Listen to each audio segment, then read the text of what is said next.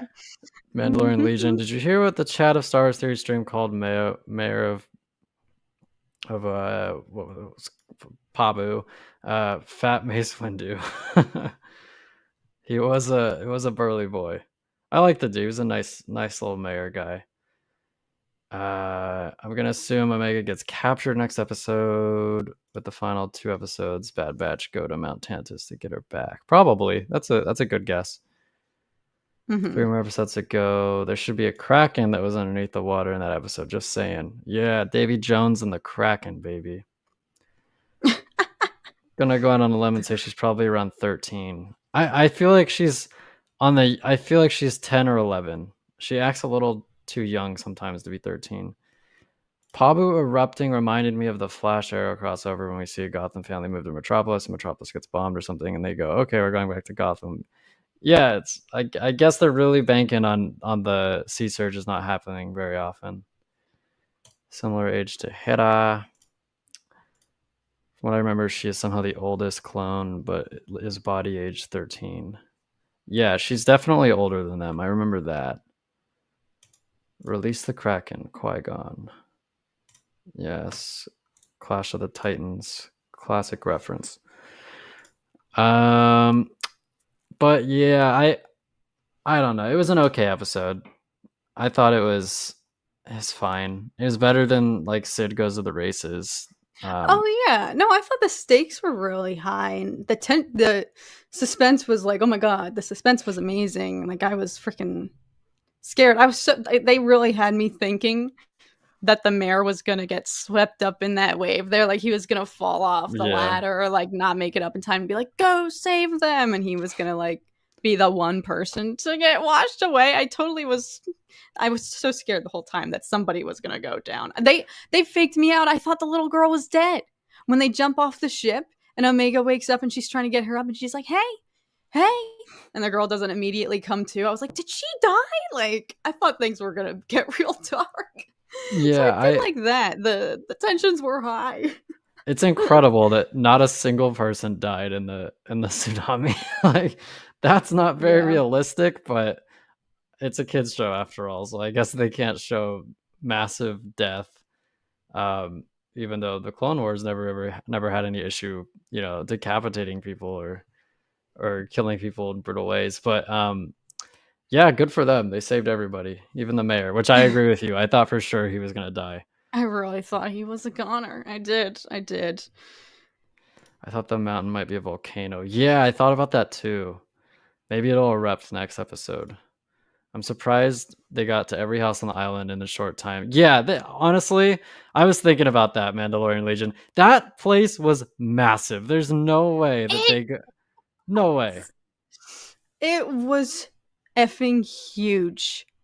Like same with the girls. Like when they were it seemingly the mayor's house was like up at the top of the top like up at the top of the mountain, which did not look small or easy to hike from top to bottom by any means. And I didn't Yeah. see any like lifts. There weren't any because they were just freaking running up to the top to evacuate and get to higher ground.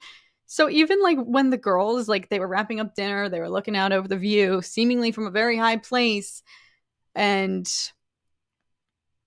then all of a sudden they were like, "Oh, let's go watch the sunset." And then they were like down in like 2 seconds. I Yeah. was like, how did the sun not already set by the time you got The like down there? sunsets are slow on Pabu.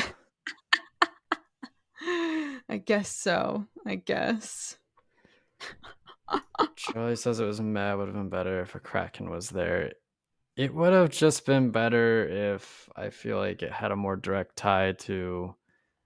It's been like Bad Batch has been really good lately, and it felt like this episode was a bit of a return to normalcy in terms of the show being kind of But I expect it to finish strong with the next 3 episodes. I expect Omega to get kidnapped, and then they're gonna have to go save her because that honestly seems like a good guess. I think it was Stanley's or Sal who said that. I think that's a great guess. Uh, But let's move on to the last thing of the day. Acolyte. It's been Acolyte. I can't talk. I'm so tired. Uh, Oh my goodness. Acolyte, as I have named it. It's been reported. Let's bring up the article here. Okay, so I'll just go ahead and read this off. Star Wars' upcoming Disney Plus series, The Acolyte, may have no solid release date as of yet, but it seems to have had its entire first season runtime made public. Leslie Hidland's Sith-focused series caught the eye of Star Wars fans the world over. Star Wars fans the world over. You mean all over the world? Proofread your articles, people, as it looks to tell the first live-action pre-prequel era story in the franchise's history. The project is supposedly set to debut sometime in 2024, with filming officially underway in the United Kingdom. No specific plot details have been made public on the project, but Higland teased the project will ask, "How did we get here, and why are the Jedi like this?" which I'm excited about. I think that's very interesting subject matter. Yeah. Um, 8 hours of the Acolyte on deck. Let's According to go. a new listing, fans can expect some record-breaking runtimes at Disney Plus's The Acolyte. A post on an agency site for the project's intimacy coordinator, Adelaide Waldrop, lists the series as having 8 episodes that'll each be approximately 60 minutes long. Which, yeah, right? Yeah. Let's go. This will Let's seemingly go. allow at least one Acolyte installment to break the record for the longest live-action Disney Plus Star Wars episode, which is currently held by The Bad Batch, whose premiere was an hour and 11 minutes long, and it was glorious. I loved that. Um, on the live-action side, The Mandalorian Season 3 just broke the longest runtime record with its third episode running 56 minutes and 11 seconds. So, if this is true, it looks like we might be getting 8 episodes, 60 minutes apiece on average, which is freaking sick, right? Yeah, that would be amazing. Now, granted, I think last night's, definitely an example of because I'm gonna sound like a hypocrite, but like Tom and I were talking earlier this week, and we were like, usually, like at least in regards to Mando, like longer episodes have been historically better. Like the longer the episode, the better. Like, and I feel Yeah. like that's just how we see it as a fandom as well, because we're so used to the short form content, and even Kenobi had like 30-minute episodes, and we went into that seemingly thinking it was going to have extended run times. So, you know, we were making those comments like, yeah, usually at least for Mando, like longer is better. But this week's episode is kind of proving me wrong a little bit because a lot of people, it definitely was slower at times, and people maybe weren't so in favor of how much time it did spend on Pershing and these side characters. So I don't want to lesson learned. I don't want to immediately jump to the conclusion like, oh, this is going to be amazing because it's longer, but I'm still inclined to be like, I'll No, take it. I agree with you because Andor had pretty long episodes and they were all very consistently good. You just have Right. more time to do everything. You have more time to develop Right. characters. Mm-hmm. You can have more intricate plots. You can develop more characters at once, which was something I thought Andor did amazing at. Whereas with like the Mandalorian, a lot of the episodes are shorter, and those are kind of historically they've been the I don't know, the mission of the week episodes where it's like, oh, I need you to go fetch me this thing so I can fix your ship for you or something like that.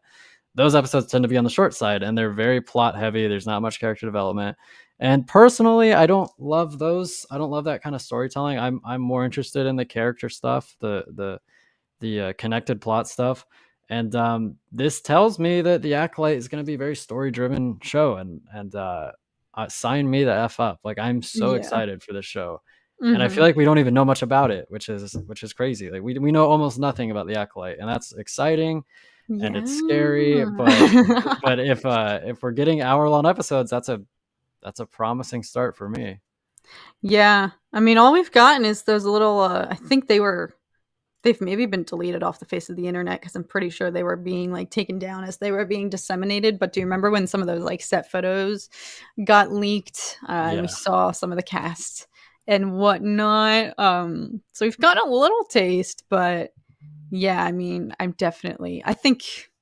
hope this show, similarly to Andor, goes already just from everything the small bits that we do know, despite everything we don't know, it still feels like it's going to be tonally different, freaking stacked, amazing, stellar cast, and just the inherent nature of the time period as well, and that it's uncharted territory. Like I think it's safe to say it's going to be out of the box, similar to like Andor. Uh, Yeah. I think the difference is though, whereas Andor, if you go back and watch our streams when Andor was announced or what leading up to Andor, none of us were very excited for it. But the Acolyte, it might be my most anticipated Star Wars project now. Maybe Ahsoka is ahead of it just because I love Ahsoka, but I'm super excited about the Acolyte. And Tom has a great point here. Pre-episode 1 timeline, incredibly interesting. I'm so glad they're doing that because I'm so sick and tired of this 30-year, 20-year block that they're kind of trapped in, where it's like, oh, we've got to have stormtroopers, we've got to have the rebels, we've got to have like the occasional Jedi, we've got to have all these, got to hit all these notes that make it Star Wars. Like, no, do something new, take us to a new time period, baby. And that is what they're doing. But I think that's a really good point. Like we have definitely become oversaturated. Maybe not oversaturated yet, but perhaps with the inclusion of Ahsoka now, like Mando, Ahsoka, Book of Boba Fett, all tying into similar timelines here and similar creators, showrunners. Like it's all very much the same kind of universe feel. Um, and we were saying, like, Alex was mentioning, like, there's just some weird Star Wars fatigue, Star Wars burnout going on right now, and I feel like it could just be because, not that we don't love this content. I don't want it to sound like I'm saying like I'm sick and cancel Mando, screw Ahsoka, forget Book of Boba Fett. I don't want it to sound like that. Someone clip this and post it Quote me out without of context. context, right? But I think, like Andor was invigorating because it was so different. And not that I don't want to compare. Like, I think the lesson we have to learn as fans is you don't have to pit these shows against each other. Like, Mando and Andor are two completely different shows. Tonally, like, the vibe, everything is just different Right. about them. So it's not even worth like wasting the energy trying to compare them, because yes, are there things that are better about each of them if you were to pit them against each other? Like, sure, but they're their own children in their own right. So, but at the same time, it's like, Andor offered things that were out of the box for us so far in this world of the scope of Disney Plus shows, and I'm hoping that Acolyte does the same, because maybe people are just, we want to see new things. Not that we don't love Mando, Boba, Ahsoka, but you're so right. We've also just been in this. One of the reasons I was so excited about Disney Plus was the potential of exploring new content that expanded beyond the scope of the Skywalker saga and that entire timeline as we know it. But we've still been in like all of Yeah. that. So the fact that this show is going to finally like be a completely different time frame, like I hope that, I think that will get a lot of people's attention. I think it's going to get a lot of attention on both sides of the fandom for Yeah. different reasons. It's it's so predictable. I know exactly how it's going to be for those people. First of all, the showrunner's female, so they're not going to like that. The lead is a black woman, or I think she's even she's a gender binary. She's not. She's gender neutral. I don't think she identifies. So that on top of that is gonna it's gonna rub them the wrong way. There's gonna be a lot of vitriol when the show comes out, of course, because that's how it is with any freaking Star Wars thing. Because we can never just talk about the Star Wars; it's got to be everything other than that. But me personally, super excited for this. I just the more and more I hear about this show, I think the more excited I get. The cast, as you mentioned, is great. I loved the screenshots that got released. The Wookiee Jedi. I mean, come Oh on. my I god. love a Wookiee Jedi. So non-binary, yeah. She's non-binary, yeah. Or they're non-binary. I'm so bad at that. Is this Daphne Keene Or No, who are you it's referring to? what's the lead? Let me look it up. Oh, Amanda Stenberg. Yes, They're non-binary. Oh, that's they're non-binary. right. Oh, sweet Jesus. No, I can't handle like the vitriol that Moses Ingram got, like part 2. Please, just can we just be I can't. I just effing can't handle that shit anymore. Pardon my French. Like, I just. think that was English, Cat, not French. But, like, why can't we just be grown ups? Why? Why? But unfortunately, you're right. You're right, because that. It's I can't. inevitable. I'm It's getting. I'm fuming already. it's like it's a perfect storm of everything they hate, and it's good. And even if the acolyte is amazing, it doesn't matter to them because Hmm. woman is creating it, a they them is in the lead role, as Oh, they would put God. it. Um, so it just doesn't matter. Like who I'm not even mad at those people anymore. I'm just tired of them. Like it's I'm just exhausting. baffled. Like, the it's just such it's a fight we can it's a losing battle though, because they'll make, as long as their content gets clicks, and that certainly will, because there are people in the fandom who unfortunately feel that way. It's not just that corner of content creators, it's their entire following who feels that way and hates the quote unquote forced diversity. I'm not saying I feel like that at all. That's not my standpoint, but I know that's their argument. Um, and it's just completely baseless and stupid and childish, but they think it Yeah. has credence and they're going to watch that content. And the content creators who are making it are going to continue to pump it out as long as there's a bone to pick. Um, Like, so. is real life forced diversity too? Like, Is the real world. yeah, I mean, there's diversity in real life. Is that forced? Oh my I goodness. don't understand it. But Zach, Cat's first swear word. No, Cat sometimes does swear. It's very entertaining. You should hear her talk about the Super Bowl. That was so. When we were ranting about the Oh. Super Bowl, that was so funny. Yo, yeah, I just keep it family friendly here because y'all know I curse in my videos that I actually edit and then I just bleep it out. So I have to refrain because there's no live bleep on stream. Outrage marketing works. Maybe that's what I have to just do. Maybe I should stop bleeping out my curses. You should just And be aggressively positive about.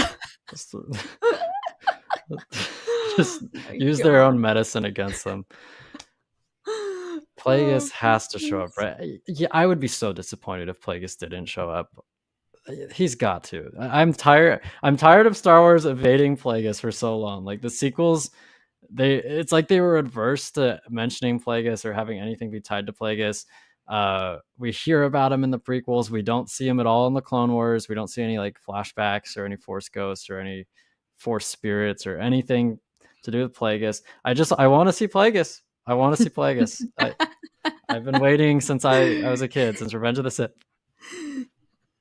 Don't leave Zach hanging here, Disney, please. Yeah, I just want two things, Disney, and if you could make them both come true by the end of 2024, that'd be great. One, I want to see Plagueis, and two, I want Sid to die. That's it. Those aren't major demands, right? They're not. Like, let's be honest, they're not. They're very feasible.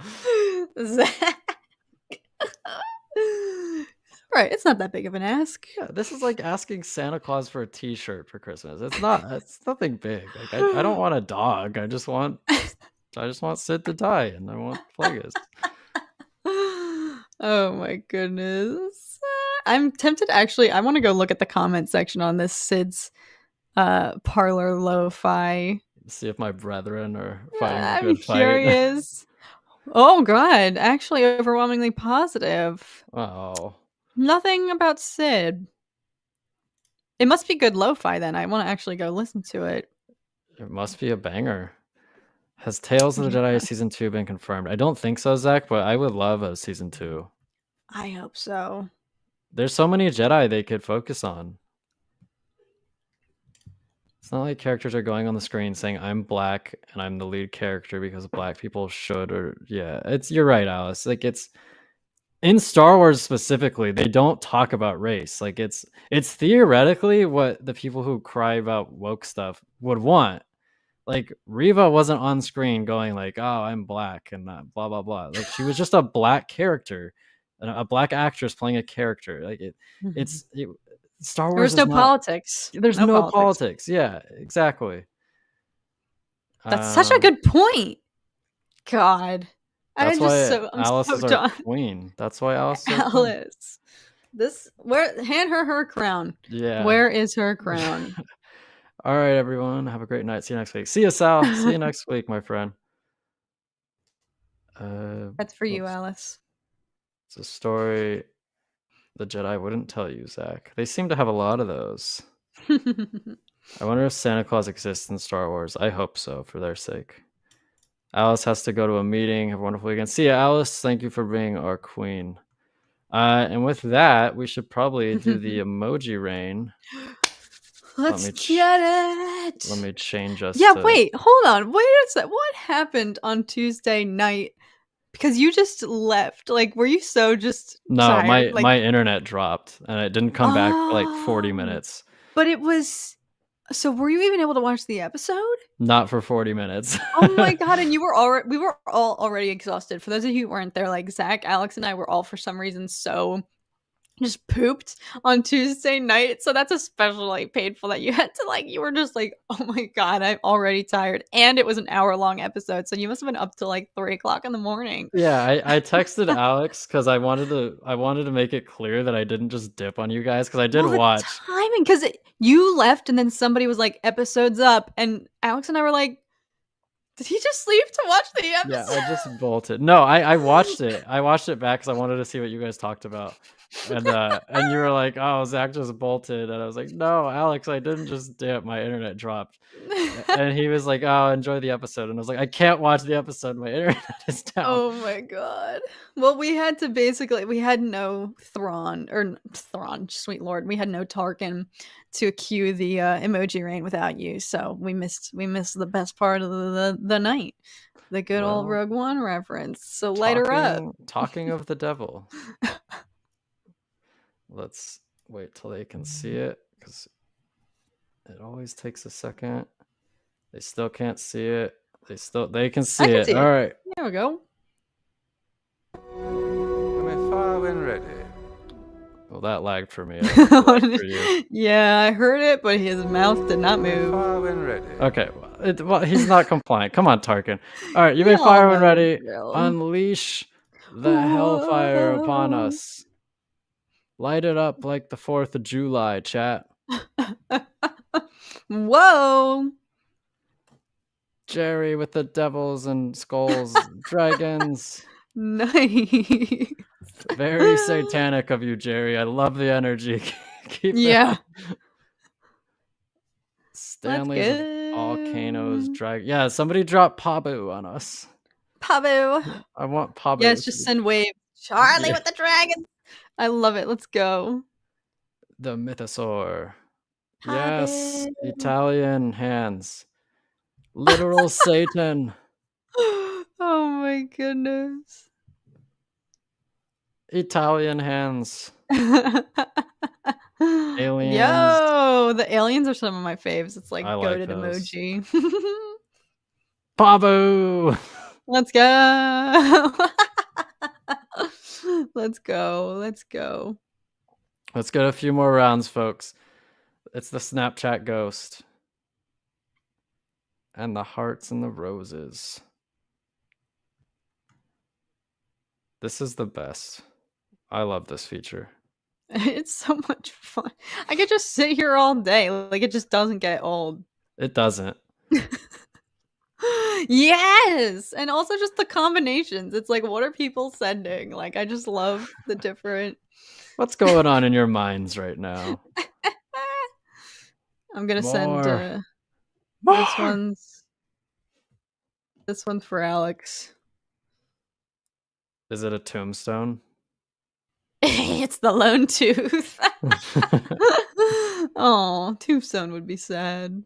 R.I.P. Alex. Gone but not forgotten. There's Alex currently. The The little ghost. little ghost that could. This is just so hypnotic. Like, I just can't stop watching it. We should have like a lo-fi girl version of this, but just it's not no music. It's just us sitting here watching emojis rain down upon us. Oh my god. Honestly, you're onto something. The teeth. Succession stream. When Yeah. does it start? Because I need to catch up. This month, end of the month. Actually, tell me it's not this weekend. I don't think it's this weekend. I think it's the last weekend, but let me just double check about that. Not Success Sob. When is Succession season 4? Don't worry about it. March 26th. Oh, that's Yes, so 10 not days. this weekend. I can't believe, how is it already the end of March? How? Oy, oy, oy.